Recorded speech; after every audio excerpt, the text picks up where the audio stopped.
So, spoiler alert, Canada, Justin Trudeau, has revoked the Emergency Powers Act. But I want to show you what it was, because it should have never been invoked in the first place. It was unconstitutional to the Canadian Constitution, and it was approved by their legislature earlier this week, which was made everything extra scary because the protest had broken up, but they were keeping the emergency powers. It said Canada lawmakers vote to extend emergency powers targeting Freedom Convoy. Legislator approves extraordinary powers to ban protests deemed unlawful for a 30-day period. The Senate vote was pending. So that was the House, their version of the House approved it, and they're waiting for their version of the Senate to approve it. And let me just tell you what it was. The order authorizes police to designate certain areas, including the streets around Ottawa's Parliament Hill, as no protest zones where people could be subject to arrest, and to compel service providers like tow truck operators to remove vehicles from the scene because they were resisting. They didn't want to tow the trucks. The powers also took aim at protesters' financial assets and sources of cash. So that's the big one. That's the big one. They weaponized your bank account. They can shut it down. Royal Canadian Mounted Police Deputy Commissioner Michael Duhemy said the emergency measures have choked off protesters' financial support. He said financial institutions have frozen over 200 financial accounts belonging to individuals and an account held by a payment processor with a value of 3.8 million Canadian dollars, or $15, or the equivalent of $3 million. Police have also ceased transactions involving 253 cryptocurrency addresses. Police said Monday that the list they provided to financial institutions, which specified whose accounts should be frozen, covered individuals who were considered central organizers in the Ottawa blockade and owners or drivers of vehicles who didn't want to leave the area. The powers granted to financial institutions to block accounts and financial dealings of people associated with the protests are too broad and could hurt unaffiliated people, said Kim Manchester, managing director of Manchester CF, a firm that provides training on handling financial crimes to public and private sector organizations. It is unclear if people who have been unfairly blacklisted would have any recourse in court, he said. Once you get on a blacklist, how do you get off? So thank God, civil liberties groups filed a court case against it.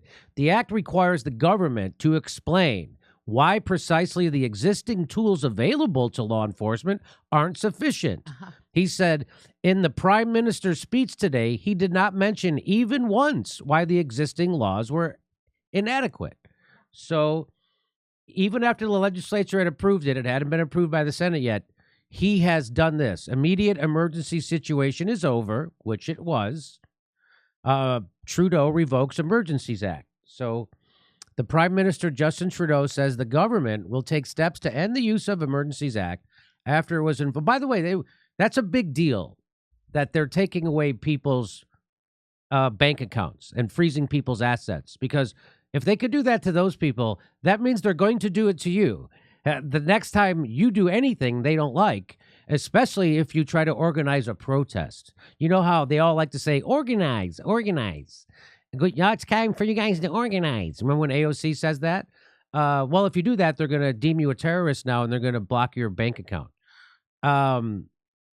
Prime Minister Justin Trudeau says the government will take steps to end the use of the Emergencies Act after it was invoked just over a week ago in response to the ongoing trucker propaganda.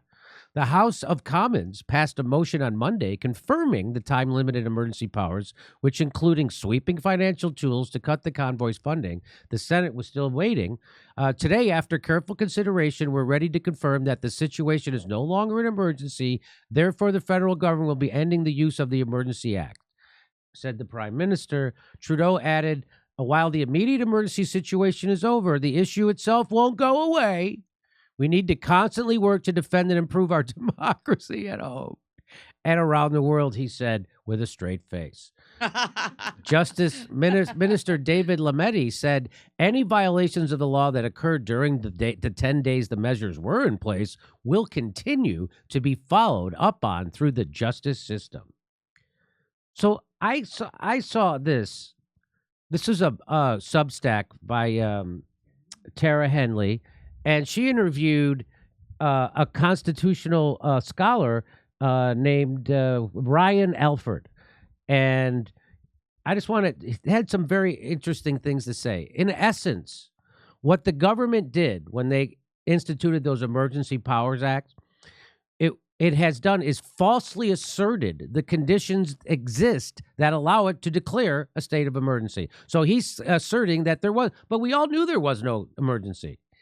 And in making that false declaration, it has assumed powers to itself that it doesn't have under the Constitution of Canada, And it has used that power to promulgate regulations that, because there's no jurisdictional basis, are of no force and effect, and has used those regulations to infringe the charter rights of Canadians. It's essentially a layer cake of constitutional violations.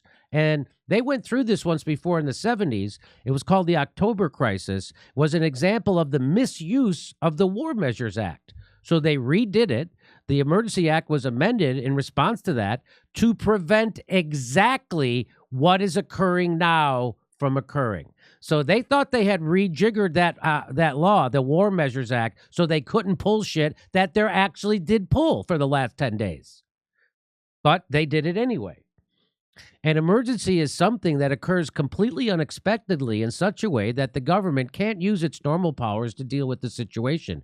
Do we really think that this protest movement is so powerful that injunctions and the criminal code and the use of force by the police, all of which occurred and needed no invocation of the Emergencies Act to be mobilized, aren't enough? Are all those things, they're not enough? You have to have something on top of that? You need more extra power? What powers is the government using other than those it already had? And the answer, of course, is debanking. So that's the big one. And this professor goes on to say, for people now to say, we're so happy that the occupation is over, when hundreds of barriers have been created with fencing throughout Centretown, and you need to show your papers to police officers and indicate that you have an exceptional reason to be in there or be arrested, that's shocking to me that people don't see that as an occupation. So that's what was happening under the Emergency Powers Act. You had to show your papers. You couldn't go to certain parts of town. If you did, you got arrested. He says, this constitutional lawyer in Canada says that the protests could continue or be revived. So this was the why they decided to keep the Emergency Act going, even though the truckers were gone. They said that their thinking was that the protests could continue or they could be revived. So now it's speculative. Not only is it a matter of the protests not rising to the threshold required by the Emergencies Act, it is imagining events that might occur and acting out of this abundance of caution. So that was their rationale for keeping the Emergencies Act, which Justin Trudeau just got rid of today. It was that because something might happen in the future. You might commit a crime in the future. But what we do see that they want to continue doing is financially sanctioning protesters. What is actually going to continue during this 30-day period or longer if it is renewed, as various ministers have contemplated, is the debanking of individuals. That people who are associated with a protest movement are going to be labeled as anti-government extremists who have links to ideologically motivated violent extremists on the say-so of the government, just the RCMP forwarding their names to financial institutions, but they are going to be locked out of the financial sector. You have a situation where one of the convoy organizers is released on bail as he states that he's locked out of his bank accounts. This is amazing stuff. If this was going on in China or Russia, I have no doubt that we would be condemning this. And if you do want to see what it's like under emergency powers, this was a lady trying to go get a coffee. I just want to get a coffee, okay? Why is the camera in my face right now? Are you here partaking? You walked up to me. Right now you're in the red zone? I'm scared. I want to go for a coffee down there. Okay. Can I go for a coffee? Still being arrested right now. Do you live in this? No, I don't live here, but I'm... Where do you live? Alberta. Time for you to leave. I can't even go down there for a coffee. No, go grab your stuff and leave. You're in the red zone right now. If you don't leave right now, you will be arrested. Do you understand me? I can't go for a coffee. Grab your stuff, because if we see you, we'll be patrolling all day. If we see you again, it'll be different. Leave. I'm telling you. Take your camera and get out of here. She was walking away. I'm walking away. Walk away. Your phone doesn't need to be in our face when you're walking away. Go. Go. Please have my phone back. Are you going to walk, Yes, or are you going to get arrested? I was Go walking now. away. Get out of here. Oh my goodness. Hope you can go to sleep at night. So that's what it was like, right? So that's what they lifted. I wonder if they're going to keep a freeze on their bank accounts. I wonder if they can. It doesn't matter. And so, they're doing exactly what people claim dictators do and Putin does. They're arresting the protesters, cutting off their fund. They're treating them as if they're terrorists and they're their own citizens. So anything you'd like to add to that, Max? I mean, there's a lot to add. I actually feel like this segment relates to the last one. Me too. We see sort of a waning empire that no longer has the power to boss the world around as it did during the high period of American hegemony in the 90s. And now the wars are coming home. Its leaders and their big money backers feel threatened and desperate. And they have begun cracking down on their own populations and implementing the kind of measures that they denounce in Russia and China as authoritarian. That's why Trudeau is just being mocked relentlessly on the world stage for his claim that Canada is standing up to Russia's authoritarianism. When he created an emergency with his own authoritarian mandates and authoritarian lockdowns and authoritarian vaccine passports and authoritarian rhetoric demonizing people for their non-compliance with all of these authoritarian measures as a public health threat, using public health as a weapon against Canadian citizens who elected him to serve them. And now he's declared an emergency rule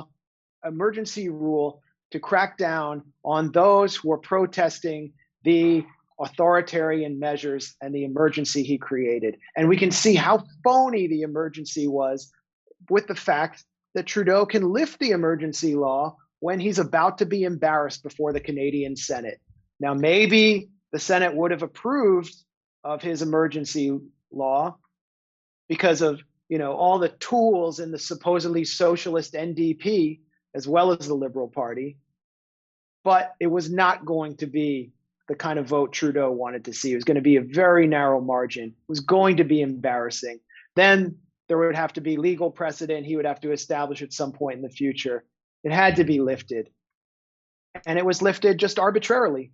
Again, the whole point of it, what was the point of it? It was just to intimidate protesters from doing this again and from actually using their power as workers. Yes, they were workers. I know the lockdown left likes to call them petty bourgeois owner-operators because the lockdown left supported all of Trudeau's failed authoritarian pandemic restriction measures, but they don't want to debate that. So they want to delete these people as workers. And so they call them petty bourgeois owner-operators, which could also be applied to the Uber drivers who tried to organize and be unionized in California who own their own cars, or all of the laptop left media personalities who own their own laptops.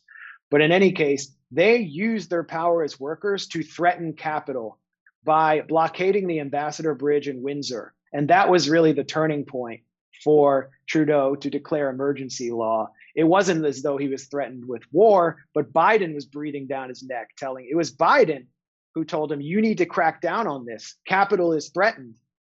And Trudeau, like the good poodle he is, went even further than I think a lot of his supporters imagined, with the total support of the supposed socialists of the NDP, like World Economic Forum young leader Jagmeet Singh, and declared authoritarianism in Canada. I am a neoliberal dictator for a day or two. And then, of course, he got embarrassed. And it reminds me, by the way, Jimmy, of what happened in Washington after January 6th, where there was this riot in the Capitol for a few hours. I was there covering it. I live nearby, went to see it.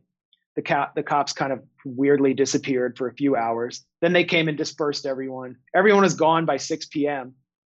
The next day, 48 hours later, there were fences going up all around, not just the Capitol, but all around the district. And CNN reporters were out there mouthing scripts delivered to them by the FBI that there was the threat of QAnon insider attacks, and that QAnon was going to come back and attack Washington and attack America. QAnon had become the new Al Qaeda, and the security state proceeded to have a field day with the situation with phony threats of new attacks. So we see that script repeated in Canada.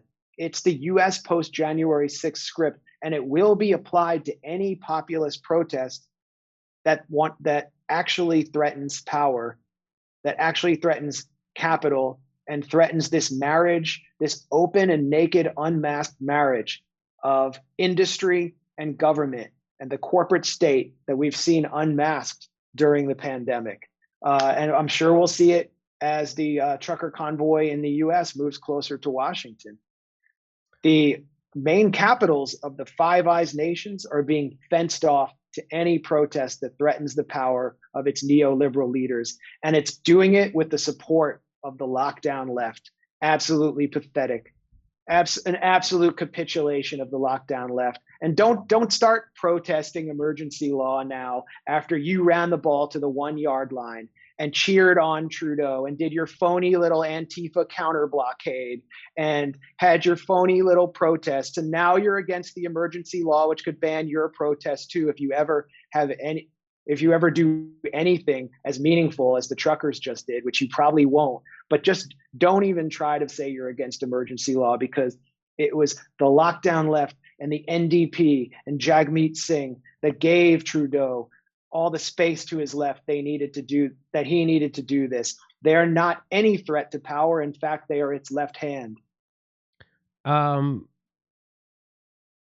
There's a headline, I'm not kidding, in the Atlantic, and the headline is "Mask mandates don't need to make sense. They only need to align with community's goals." Yeah, exactly. It's sort of a middle-class ritual to virtue signal your safetyism. So wearing a piece of cloth over your face declares that you are a member of the good, polite, safetyist team, and you are compliant with public health goals. It doesn't matter if it works or not. There's an article in the New Republic basically saying that people who don't want their 4-year-old kids to have to wear a mask all day, impeding their normal childhood development and ability to learn, are racists. It literally calls them racists. It's racist to not want your 4-year-old to wear a schmata for 8 hours a day that does nothing to prevent transmission. So the first half or 2/3 of my comedy career I used to make fun of the right wing, and now it's just, you can't help it. But the people who consider themselves left have lost their minds. They're not left. That a lot of them they're closeted authoritarians. Maybe they are left. Maybe that's what the left is. I don't really care. I just know they're wrong. Yes, I know. They don't want to debate because they'll get curb stomped. So they just sit there. Nobody who has a criticism of my coverage of COVID has ever invited me on to debate or to talk about anything or have a conversation about it. The only time I've ever had it was when my friend Graham Elwood came on the show to debate vaccine mandates, which... Yeah, and aside from him saying that I'm not funny... Come on, Max. Aside from that, I thought, that was a productive exchange. Oh, okay, good. I'm glad somebody did. Okay, that's good. All right. I couldn't tell. You got to see both sides' arguments, and you all have a long-term friendship, so you weren't going to destroy your friendship as so many other people have done over a bunch of COVIDian propaganda. And you had a productive exchange and were able to present each side and let the public decide who's right. That was a debate. What helps me handle it in that way is because I used to be just like my friend Graham. And I know where they're coming from. I was in the exact same mindset, and I believed what I was told. And I believe that you get the vaccine, you go back to your regular life, you get the vaccine, you prevent you're not going to give it to someone else, and you're not going to get it. That's what I thought. You're not going to get it, you're not going to give it to someone else, and it's nothing like that. And if that was the case, you then might have an argument. Not that I would still agree with you then for a mandate, but at least you would have an argument. Now there is absolutely zero, and always has been, by the way, because we've known since last summer that everyone's going to get COVID. And that was before Omicron, which is way more contagious than the Delta was. So Delta was so contagious, according to Andy Slavitt, that likely everybody was going to get get COVID then. And now, since there's Omicron, they're telling everybody that, yeah, we're all going to, even Fauci's admitting it now. So that's why mandates don't make, you would a mandate, you're going to get it. You're not going to stop yourself from getting it. You better go get a vaccine to protect yourself if that's what you want to do. Anyway. Yeah. The whole narrative is completely collapsed since Omicron. And part of the reason that the narrative has collapsed is because the laptop class that stayed home while the frontline workers brought them their food and brought them their Amazon deliveries finally got COVID and saw that it was not the Ebola virus that was going to eat their face and kill them, and that they were going to get it regardless of whether they were vaccinated or not. So then I mean, the wheels came off the narrative. We see all this one study after another on lockdowns, on how they were completely ineffective intervention that actually harmed more people than it helped, and on and on and on. And then you have this tiny sectarian faction of the most feverish cadres of the lockdown left, who've chosen this moment as the time when they're going to double down and take on the most extreme position of zero COVID, that we need to lock down forever after the horse is already out of the barn. And you can see in their little podcast they do, just read the comments. I mean, they're just getting hammered. They're just discredited. And yet they're still going. It's really ridiculous. And what they've wound up doing is providing, as I said before, they're providing cover for the consolidation of the biomedical security state that we see in Canada, where Chrystia Freeland, the number 2 in Canada, said many of the emergency measures specifically relating to freezing individual bank accounts and imposing financial sanctions on individuals without a court order will remain permanent. That's the legacy of the lockdown left. The lockdown left's legacy isn't saving lives or helping people. I know. And of course they won't debate. What they do is they instead frame everything as a left and right issue or some kind of culture war issue, where the truckers are wrong because they're right wing, not because mandates are right or wrong. They totally divert the discussion. The truckers are out there protesting mandates. They're protesting the vaccine passports. And being monitored. That discussion has been completely taken off the table with this discussion about whether they're fascist or not. Right. And how they're what Amnesty International called them, a white dominant group that deserves police repression. Amnesty Canada actually issued a statement saying that there is not enough police repression of this white dominant group. Jesus. So they're racist, they're right-wing nut jobs. And anyone who is, for example, a Canadian Sikh, because the Sikh population participates heavily in the trucking industry in Toronto, and they've had a presence in these protests. They're tokens. Or the Jamaican Canadian participants, they're tokens. Anyone who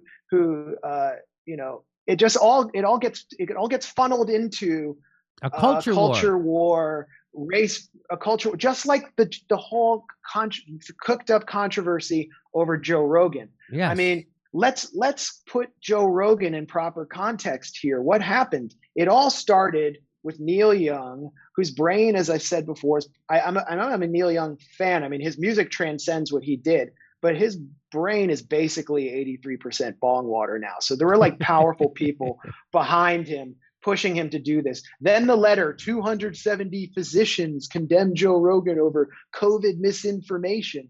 Who are these physicians? The lead person on that letter was actually a staffer for the Rockefeller Foundation. That's not a hospital. That's not a doctor's office. This wasn't a practicing physician. It is a functionary within a global billionaire-backed foundation that is shaping COVIDian policy. So that failed. They didn't nail Joe Rogan on the facts or on spouting any specific COVID misinformation, because they didn't want to debate him on that, just like Sanjay Gupta didn't want to debate him. Remember? Yes. He got, CNN's medical expert got destroyed when he actually went into the lion's den. And credit to him for actually having the debate. So what did it wind up being? Some Democratic affiliated billionaire-backed groups found some footage of Joe Rogan saying the N-word, took it out of context, put it out there, and Joe Rogan and Spotify deleted episodes, and Joe Rogan had to issue some kind of apology. And what were those episodes that were deleted? One of them was about Julian Assange. I think it may have been an interview with Julian Assange. So everything gets turned into a culture war instead of the class war that it actually is. And workers are not workers unless they're demonstrating for liberal imperatives, even according to members of the lockdown left who claim to be to the left of the liberals in the Democratic Party. They always default to the liberal consensus in a time of domestic crisis. It's really pathetic. And then what about Justin Trudeau? What about Justin Trudeau?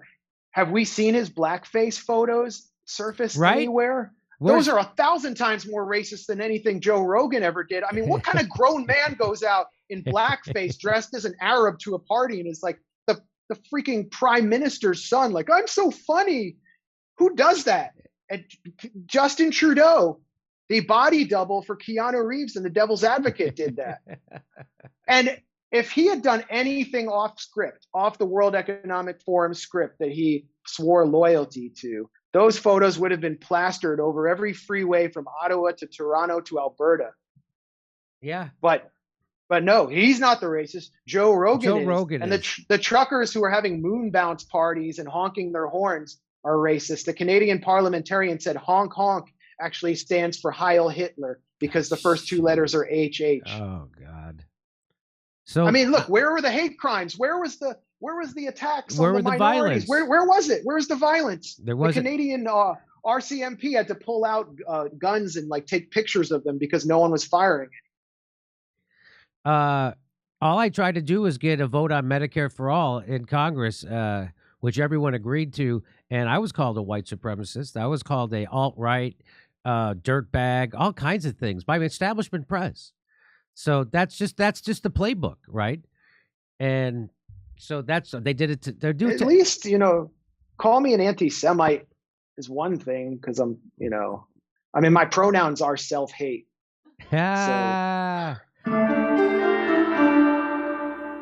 Hi, everybody. We're doing stand-up comedy dates in Los Angeles on February 26th and March 4th. And March 22nd and 24th, we're going to Houston and Dallas, Addison, Texas. Go to jimmydoorecomedy.com for a link for all our tickets.